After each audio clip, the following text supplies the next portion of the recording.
उम्मीद के मुताबिक जहां बीजेपी की जीत हुई वहां एसआईआर पर बवाल काटने की तैयारी हो चुकी है। ध्यान रहे, ये बवाल उन्हीं राज्यों के लिए एलिजिबल है जहां भारतीय जनता पार्टी की जीत हुई है, क्योंकि कांग्रेस समेत करीब करीब पूरे विपक्ष का दावा है कि असम और बंगाल में बीजेपी ने वोटों की चोरी कर ली है। हालांकि बंगाल में हारने वाली लेफ्ट कांग्रेस पर ऐसा कोई आरोप नहीं लगा रही है, ना ही डीएमके ने थलपति विजय को हार के बाद कटघरे में खड़ा किया है। डीएमके ने तो तब भी कुछ नहीं कहा जब चुनाव हारते ही गठबंधन की साथी कांग्रेस ने तुरंत विश्वासघात कर दिया, क्योंकि कांग्रेस अब टीवीके के साथ सरकार चलाएगी। यानी सरकार किसी की भी हो, कांग्रेस सत्ता में रहेगी तमिलनाडु में।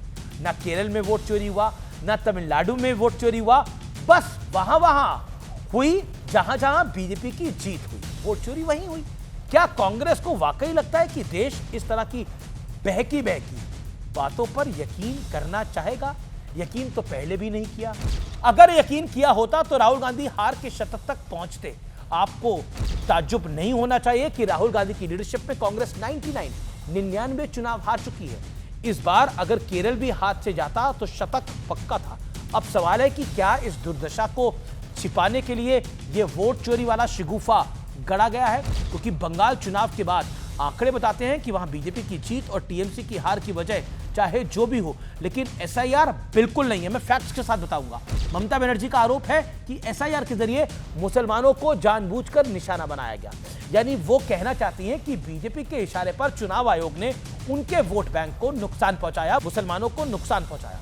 आंकड़े बताते हैं कि बंगाल में 293 सीटों पर कुल 36 मुस्लिम उम्मीदवारों की जीत हुई।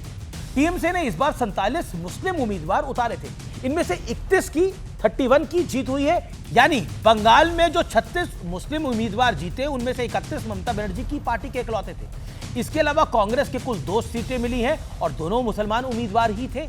आंकड़े ये भी बता रहे हैं कि टीएमसी ने 2011, 2016 और 2021 में 124 सीटों पर लगातार जीत दर्ज की है। इस बार इन 124 सीटों में से केवल 78 सीटें टीएमसी के हिस्से आई हैं। बड़ी बात यह है कि इन 124 सीटों के बाहर टीएमसी के साथ केवल 34 सीटें ही लगी हैं। यानी पब्लिक की बेरुखी टीएमसी के लिए एसआईआर से ज्यादा बड़ी परेशानी का सबब बनी है। अब देखिए, मालदा में 12 विधानसभा सीटें हैं, वहां बीजेपी को 2 सीटों का फायदा हुआ है। 2021 के मुकाबले बीजेपी को 2 सीटों का लाभ हुआ, फायदा हुआ, जबकि टीएमसी को 2 सीटों का नुकसान हुआ। मालदा में 51% से ज्यादा मुसलमान हैं। एसआईआर के दौरान मालदा की हर सीट से औसतन 19,948 वोटर हटाए गए। यानी बीजेपी की जीत और टीएमसी की वजह एसआईआर की बजाय निश्चित तौर पर मुसलमान वोटों का बंटवारा है। कहानी कुछ यूं है कि बंगाल में ममता बनर्जी की सरकार के खिलाफ जो एंटी इनकम्बेंसी थी, जो भ्रष्टाचार का माहौल था, उसका फायदा बंगाल में दूसरी विपक्षी पार्टियों को भी मिला है।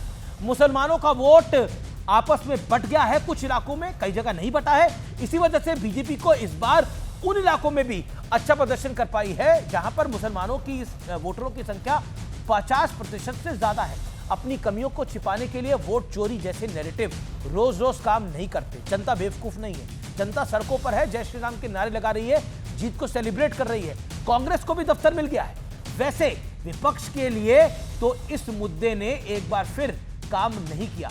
यह सिर्फ फेस सेविंग का फॉर्मूला हो सकता है, लेकिन अब यह फॉर्मूला भी पूरी तरह से एक्सपोज हो चुका है जनता के सामने, और यही सत्य और तथ्य है।